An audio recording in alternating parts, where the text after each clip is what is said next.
Hello, everyone. Thank you so much for tuning in today. My name is Arthur Lumsey Jr., and I have the pleasure and honor of us hosting Dr. Kimberly Riddick, who serves as the program manager for the Ronald E. McNair Scholars Program here at the University of North Texas at Dallas. Today, she's going to be sharing with us some tips on how to prepare for graduate and professional school. So, if you have an interest in pursuing graduate studies, you are in the right place at the right time with the right people. So, without further ado, I would like to turn it over to Dr. Riddick. Thanks so much for that great welcome. It's good to see, to see who I can see. Uh, I just wanted, before we get started, or as we're starting, if the students that are joining us this afternoon, if you could just take a moment and drop in the chat your anticipated date of graduation from undergrad and what type of advanced degree you're considering. That just helps me a little bit. I get excited talking about grad school, and that kind of helps direct some of our conversation.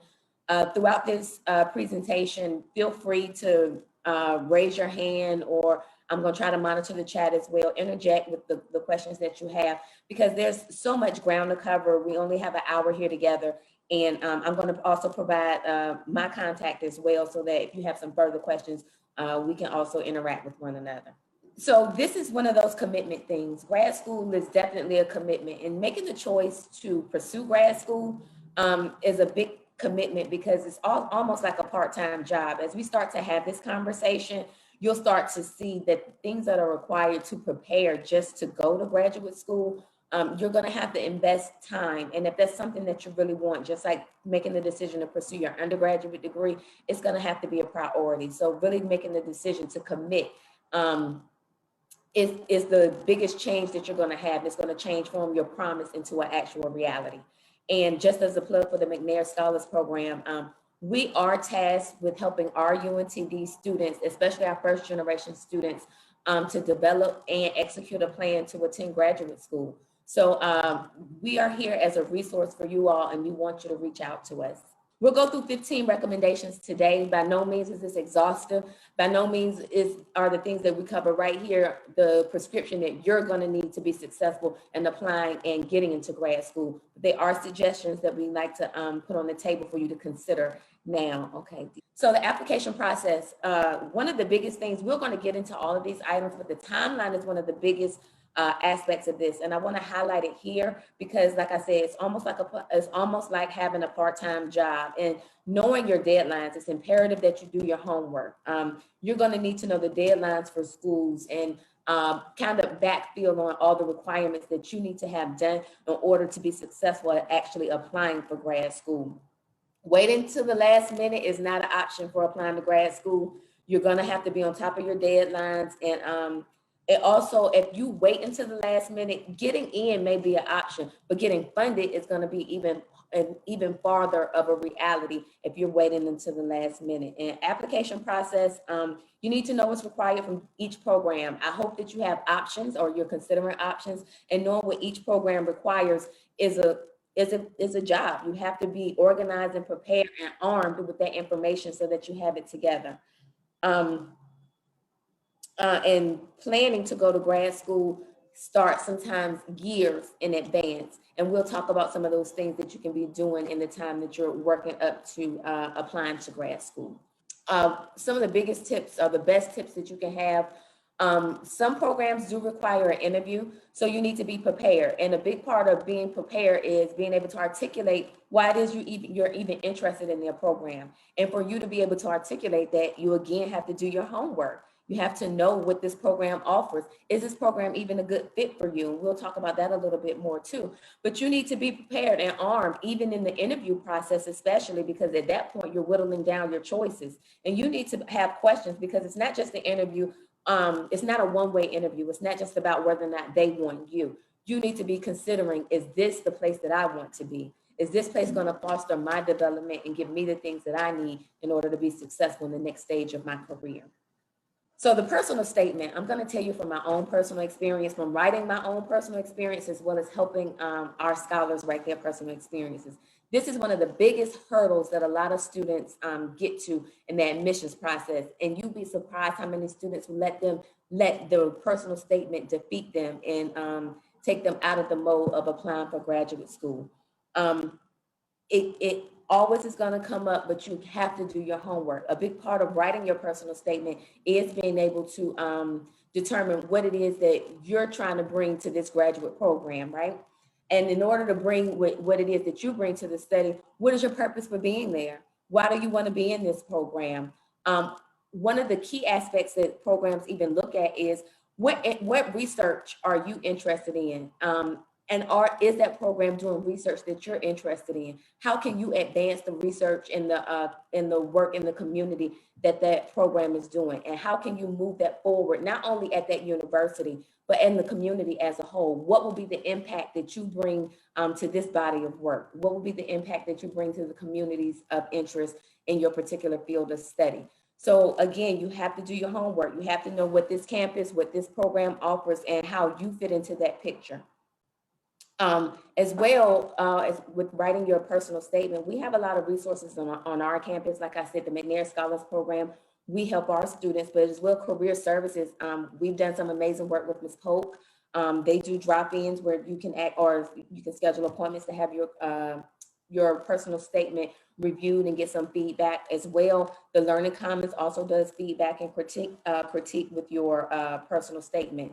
This is something that you should not consider doing at the last minute. It is going to take time. You need time to brainstorm. You need to give yourself time to actually write a few drafts. You want to also have the time to write a draft or write a couple drafts and have those reviewed by your peers, by professors, by the Learning Commons. You want to have a few sets of eyes to actually look at your statement and review it and give you feedback because you're going to have to redraft several times. So don't wait until the last minute or think that you can just, this is one of those things you can just slap together.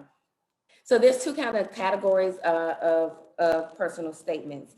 And one of those statements is a general comprehensive statement. It allows you some latitude in what you can write with a general directive of demonstrating your skills, what are your motivation, what are your interests in those type of things. And in another type of statement, they actually ask for they give you a prompt that they ask you to write to. And you want to make sure in both cases that you organize your statement is clear, specific, detailed, and concise. Also be mindful, you want to keep this to relevant experience. So if they're giving you a specific directive to write to, keep it to that. Even with the application itself, you want to demonstrate that fundamentally you can follow directions. So if they ask you for 2 pages, double spaced, 1-inch margins, follow that directive. If they gave it for a reason, if they ask you to put your name on each additional page that you submit in the header, make sure you follow those directions. You also want to make sure you focus on skills. Even when you discuss maybe adversity or a personal situation, focus on the skills that develop. Ms. Polk always reminds me that skills pay the bills, and this is no exception. You want to focus on your actual skills that you bring to the table and how you're going to elevate and how you can grow within that program. As well, if you've had an extended absence from school, if you had a drastic change in your major, or even if you had a dramatic drop in your grades, this can be an opportunity, depending on if you have a specific writing prompt, this can be an opportunity to explain some of that. And then again, emphasize the skills that you develop in these situations. Some of the sample questions that may come up when they're giving you a specific prompt are, what are the most compelling reasons you can give to the admissions committee for which that they're interested in you? One of the broad ones that they often ask for is, what are your career goals? So think about how you want to articulate that to people in a clear, concise manner. When did you even become interested in the field, and what impact do you hope to have in that field? So these are some of the questions that they might specifically ask you to write to, but in a general audience as well, these are some of the things that you can capture in your personal statement. Some things that you don't want to include in your statement in the undergraduate experience, when you're writing your personal statement, you kind of want to steer clear of some of your high school accolades and your high school experiences, just because they're not as relevant or pertinent to what's happened in the 4 or more, or 4, give or take, years that you've been in the undergraduate experience. You want to try to stay away from potentially controversial topics like religion or politics, or things that you may think to alienate. You also, you don't want to express anything highly strange. I'm sorry, I'm trying to juggle a couple of things. Or highly unconventional. You don't want to alienate anyone with your personal statement. You don't know who's reading your statement. So expressing things that could potentially alienate or give a false impression of who it is that you are, you want to steer clear of. You want to really stick to building your case of why you're a good potential applicant for this program. You want to limit it to anything that would distract from building that case. So anything that takes away from the case that you're looking to build, you want to stay away from that. Focus your director, focus your statement. And this is why it's important to also give yourself time so other people can evaluate or give you some feedback on your actual essay. They may see things, because you're so close to your situation, you may see them as being relevant, but other people may be able to provide feedback that helps you to even better tailor your essay. Experience counts. We all know that, especially in the current climate that we exist. So getting experience is one of those things that you really should focus on. So being a tutor, a teacher assistant, a test proctor, a resident hall advisor, a missions tour guide, and even independent study. These are important things that you can get involved in on campus. Especially as an undergraduate student, having experience is one of the things that separates you from the rest of the undergraduate participants or applicants that are coming into the pool. Even further than that is having some internships and also having research experiences. Again, the McNair Scholar programs helps out with a lot of that as well. These distinguish you, and you also want to look for experiences that are potentially related to what you think you may be interested in. So I like to tell students a lot about research opportunities. Being an undergraduate student, sometimes it's difficult to locate research experiences or labs or groups that are interested in having an undergraduate student. Our campus, though, is very open to undergraduate researchers. So I suggest you take advantage of those opportunities. Here on campus, you want to connect especially with career services and experiential learning, because those are opportunities to get some experiences outside of the campus community, or within or outside of the campus community. Also, I caution you, a lot of times students want to be like, well, I'm not interested in that, so I don't want to do that research. And I say, don't forsake that opportunity, because there's a lot of times that an opportunity in research or an experience will present itself. And just because it's not directly related to what it is you think you want to do, students will have the tendency to decline those. And I'm going to suggest to you that you be open, because you might have an experience where you learn some transferable skills. One of my most valuable lab experiences was in the biological lab, and I'm not a biologist by training. I'm a nanotechnologist officially, but I learned a lot about setting up experiments and deciding on controls and a positive control versus a negative control, which were things that I didn't have to consider as heavily in my personal lab, but it helped me develop and broaden my knowledge of science, because I did an experience outside of what I thought I was conventionally interested in. As well, you can find out that I actually enjoy that. This is a field that I'm open to, and how might I create synergy between what I believe my passion is and this new experience that I've had that can join those experiences. So don't forsake an opportunity just because it's not or you don't think it's directly related to what it is you enjoy doing or what your passion is. There's always an opportunity to cultivate transferable skills and potentially learn something new that you find enjoyable. And often I tell students, the worst thing that can happen is that you find out something you don't like, which is still an opportunity to sharpen and hone skills that you need for experiences. So admissions test. Admissions test is a wide category, especially when I see there's a host of different interests here in the chat. With admissions tests, again, you have to do your homework. Know the timing of the test. What are the reporting cycles? When does that reporting cycle fall within the deadline of your application? Are the admissions tests even required for your graduate schools? Right now, in the time that we're existing in with COVID, as we've been helping our students apply to graduate programs, we've noticed that quite a few schools have relaxed some of their graduate admissions test requirements. So do your homework, know in advance, do I need to even take this test? How much does this test cost? Are there means for me to get stipends or waivers in order to take these tests?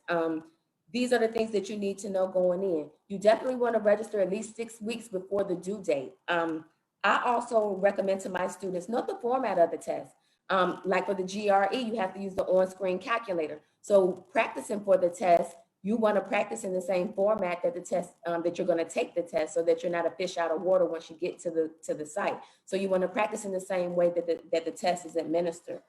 Also know your reporting and availability. Like I said, with scores, we help students a lot get into graduate schools, and I see that's what a lot of you are interested in. So like with the GRE gives you a baseline of your score without your writing component included at the time of the test. How many schools can you report to?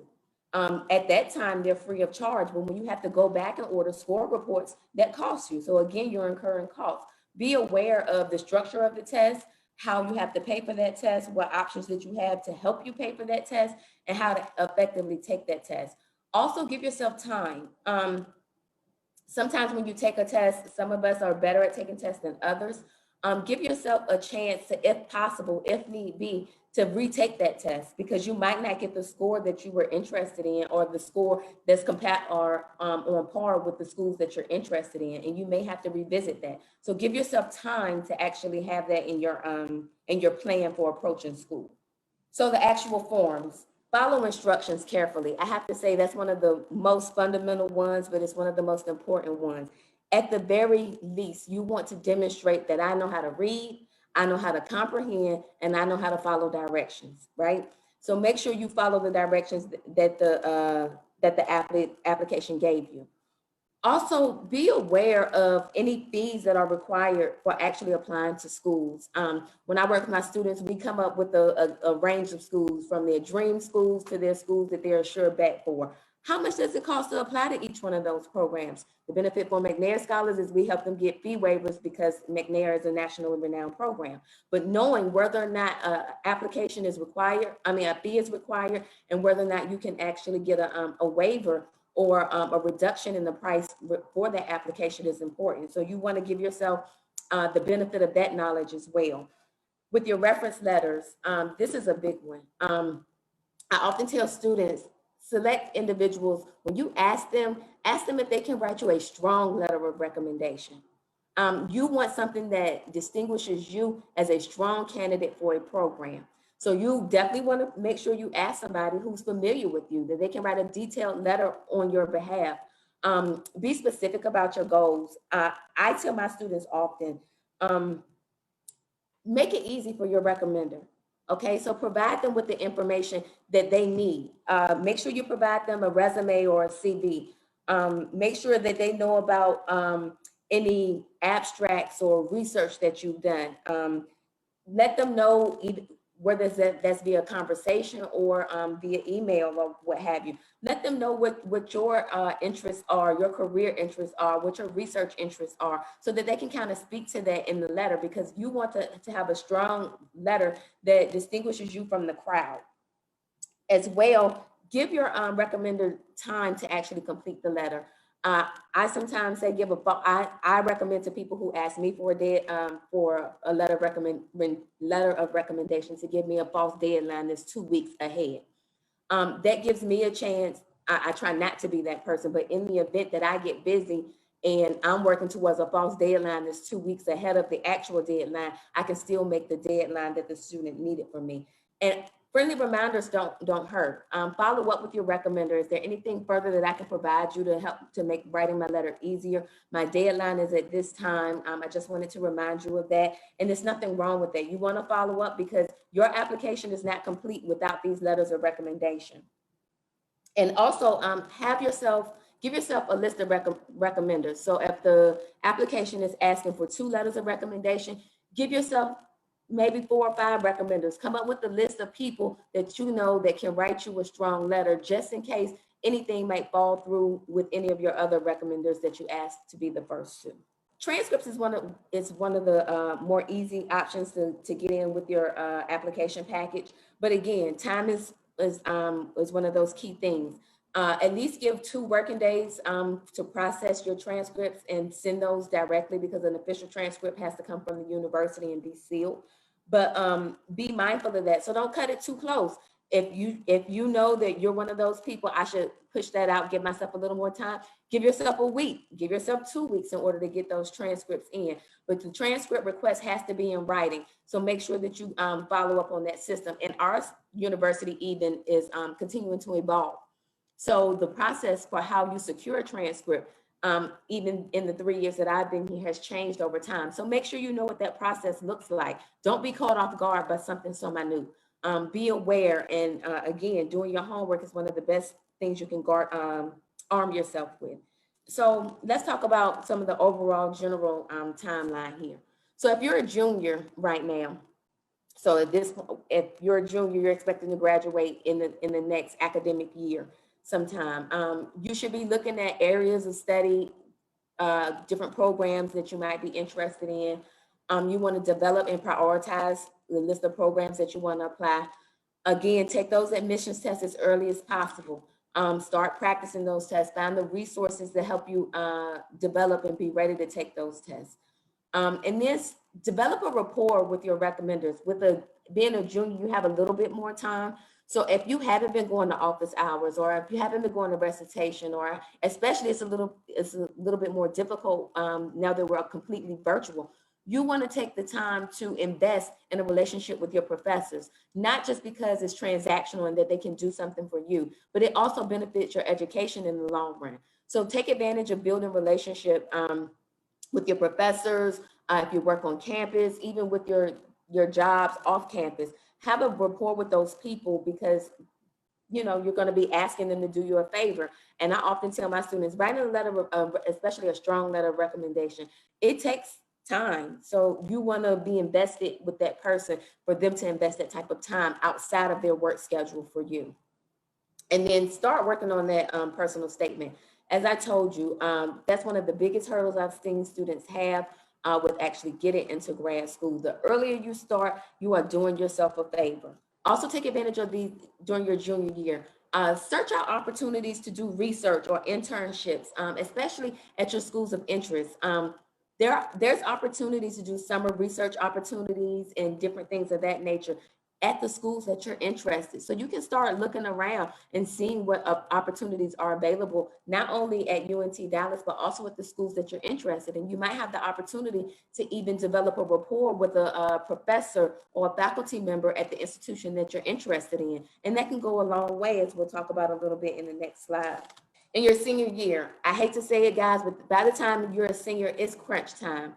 Traditionally, the fall semester of your senior year, most programs want their applications in. Again, with COVID though, there's been some leeway with this. We still have students that are actively applying to grad schools, and grad schools that are actively accepting and have rolling admissions and are still taking students. So this can vary, but in general, senior year is crunch time. You need to have your essay pretty much together. It should be critiqued by a faculty advisor. You've been to the Office of Career Services, and you've been to the Learning Commons, and several people have taken a look at your statement. If possible, visit your top choices. When we could travel, this was something that McNair often offers to our scholars, because on paper or on the internet, a school can look very inviting and it can look like the place where you want to be.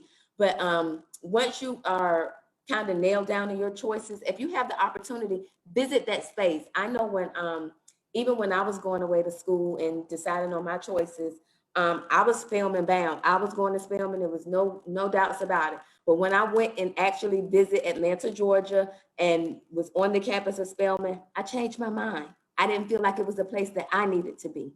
So being in a physical space, not only is that where you're going to school, it's also the community in which you're going to be living. So if possible, visit those schools. This is the last minute to take those admissions tests as well. So if you didn't score the way that you wanted to, or if you hadn't been prepared and you didn't have the opportunity to take that test before, this is the time to do that. You also need to be sending in your applications. The good thing for us now is that we're in a digital world pretty much, so you can pretty much submit electronically, but I caution you, don't wait till the last day to submit. Not only does it limit your funding potential from the school, the program, or the university, it also can have an impression that you're a last minute, you're a last minute type of person and that you're not prepared. So do yourself a favor and have that in mind, and try not to wait until the last minute to apply. And then have your transcripts and your letters of recommendations ready and forwarded to those programs. I'll even tell you, having the ability to develop a rapport with the program goes a long way. When I was in college, I was a hustler. I didn't want to pay for school, and that was at the heart of a lot of the choices that I made. And I used to hang around in the administrator's office quite regularly. And we used to have campus visits where companies would just come on the campus and they would have money that they wanted to donate. And I was able to get offhand scholarships because the secretary knew me, not just by not just by name, but by face. So really be mindful of developing rapport with the people that you're going on to work with. So some special cases, the faculty champion. So this is kind of what I was alluding to a little bit earlier. If you have the opportunity to visit a campus, or even to have a research or a summer opportunity on a campus that you're interested in going to school, you don't know who's on the admissions panel for your program, and you could be potentially developing the opportunity for a faculty champion. So somebody who knows you not just by name and not just by a sheet of paper, but they can put experience and a face to your name. So having and developing that type of rapport, even if you have questions about the application or about the program, don't be hesitant about emailing or picking up the phone to call the admissions office. Get those answers and find out what it is that the answers that you need. It gives an opportunity to not only answer your question, but you also have the opportunity to potentially build a rapport with someone in that office. A provisional admit is so they might look at your application package and think this is a pretty good candidate, but they don't have, let's say, all the prerequisite classes that we were looking for. So you may be provisionally admitted. So they'll say you're admitted to this program as long as you complete these particular items prior to whatever your provisional admit date is. So in some cases, what I've seen this be is like I said, a student hasn't completed prereqs, or they need to have some coursework done in order to be ready foundationally for that school. They'll admit the student for the fall semester, but they'll ask them to come and take some classes over the summer, or they might ask them to do a bridge program over the summer so that they can be on at least instructionally on par with the rest of their cohort. Special admit cases. I have my own admit case. When I was going back to get my PhD, I also have a business degree, and when I was applying to schools, a business degree generally wasn't going to cut it, but because my application, they saw potential in me as a student, they were willing to specially admit me and not require that I go back and get a master's in an engineering discipline like my peers. Or even for me, I hadn't taken the GRE. I took the GMAT because I went to business school. So they did a special admit for me and didn't require me to go back and take the GRE. Those kind of special circumstances can admit and can happen. And that kind of flows into this one, to stop self-selecting out. Put yourself in the game. You can't win if you decide that you're going to opt out and not play. So get your strong package together and submit it. And you might be surprised that it may be some circumstances that they're willing to work through you provisionally or especially to admit you. And it's in the recruited category. This is a very strong one, especially on UNTD's campus, where we foster a lot of students who fall into these recruited categories. Like I said, with McNair Scholars, I get solicitations throughout the country from Ivy League schools, from top tier institutions that are looking for McNair Scholars because they are renowned and known for being first generation students. They're known for being ethnic minorities. So they know that they're looking for students to fit those categories. And if you already fit that, you can't take your skin off, you can't change your identity and who it is that you are. So if they're looking specifically for students like you to fit the bill, get in the game. Again, factors to evaluate when you're looking at programs. Like I said, this is not just about whether or not this program wants you. This is about, is this program a good fit for you? Is this where you need to be to get the things that you need for your career? So you want to consider the curriculum, any kind of additional experiences outside of just completing classes, what that looks like. Do you have to do a dissertation? Do you have to do a thesis? Do you have to do an internship? What all does that entail? You want to look at the faculty. I often tell my students, check out the faculty. They usually have bios on the internet. Check out what kind of research they're doing. What type of work are they doing? What type of classes are they teaching? Is that of interest to you? You're going to have a faculty advisor, and you're going to pretty much interview to be they're going to interview you, and you're going to interview them to be an advisor. So check out the faculty in advance. Start doing your homework. What is the reputation of this program? Cost is a big one. How can I afford to go here? So this is what I was saying. You need to start thinking about how am I going to finance my education? Am I going to get fellowships? Am I going to do a teaching assistantship? Am I going to get outside scholarships? Am I going to call this program and speak to somebody and see if they have the availability of research stipends? You need to know these things because it's important on how you finance your education. As well, the campus facilities, like I stated, this is not just where you're going to school. This is the community that you're going to be living in at large. So what kind of facilities and support does this campus offer for me? Career services, especially once you get into your graduate career, you're going to start to think about, where am I going next? Am I in a terminal degree program? Am I looking for a job? So connecting with your career, and does the career services have a strong reputation of connecting their students with alumni and with job opportunity or career opportunities? And then the geographic location as well. For me, I know when I went to school, I pretty much had decided I wanted to leave Miami, the area that I grew up in. But is that what it is that you're considering? Can you do this, especially in the age of COVID? Can I do this program remotely? How does that look for me? Does that change any of the requirements? So you need to really weigh how this program fits, not only academically, but with your life.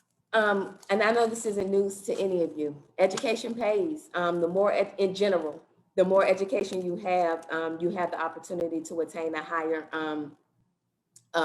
dollar amount in your salary. So I'm not going to read all those off, but as you see, as you increase in your education, the more opportunity you have to earn more money. And I will caution you, I personally kind of got caught up in that, especially coming out of my undergraduate experience. It was all about the money for me.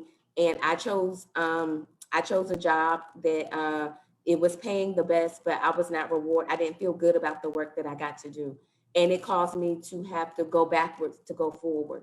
And I had to find work that was good for me. So definitely look for work that pays well. You got to pay the bills, but also be mindful if it feeds you as an individual. And some questions that you might want to consider is, how might grad school affect your actual career plans?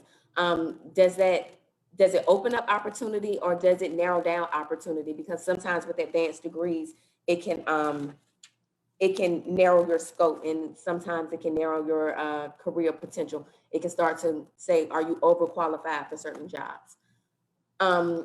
Do you know what field you want to study? This right here is where I say be open to opportunity. So like when we were talking about experiences, be open to some of the experiences that are available to you, because you might find a diverse interest, or you might find a unique intersection of work that you can do. So be open and evolve. Be open to evolving what it is you're interested in and how you can put your passions to work. In the work that you're interested in, is a master's degree enough, or do you need to pursue a doctorate? And of course, what school will I choose, and how will I afford it? Those are some of the biggest contenders that students are often met with. So in summary, make your decision to go to grad school for reasons that are sound and beneficial for you. There's not a template to answering these questions. Be sure you select a program that you want and for which you may qualify, and begin a timely application process. Timely is key. Give yourself plenty of time to gather all the necessary documents and do your due diligence and the meetings required for graduate admission deadlines. Prepare to take your required graduate school admissions test. Give yourself enough time to prepare and potentially retake that test, and put in the effort into developing your statement or your personal essay as early as possible, and give yourself and others time to proofread it carefully. I covered a lot of information right now, and I know, just checking my time. Oh, I did it kind of fast. I covered a lot of ground here, and if you're even feeling overwhelmed, or you're starting to feel like I don't even know where to start looking, I want to avail an opportunity to you all. The McNair Scholars Program is a program, like I said, it's here on our campus. It's available to students that we serve to help develop a plan and execute that plan into grad school. We also have opportunities to do paid research experiences that give you kind of a leg up on some of the people with which you're competing to get into grad school. And we actually help support you as an individual in going through some of these questions about, is a school a good fit for you, and defining some of your passions and working through developing your personal statements. I was going to try to share my, oh, okay, I was pushing the wrong button. I'm going to share my contact info with you. If you give me 1 second, I'll be able to share my contact info here with you, so that if you have interest, we are a resource. We are here to help students. We're here to help you. So if you have an interest in going to grad school, that's something that you're serious about, or even if you need to kind of hash through some of this and talk through some of your plans and how you might be able to develop a plan to not only get to grad school, but to even manage through your undergraduate experience, we're here to help you out with that. Again, I'm Dr. Kimberly Riddick. It was a pleasure speaking with you. I'm also going to check the chat and see if there's any unanswered questions there.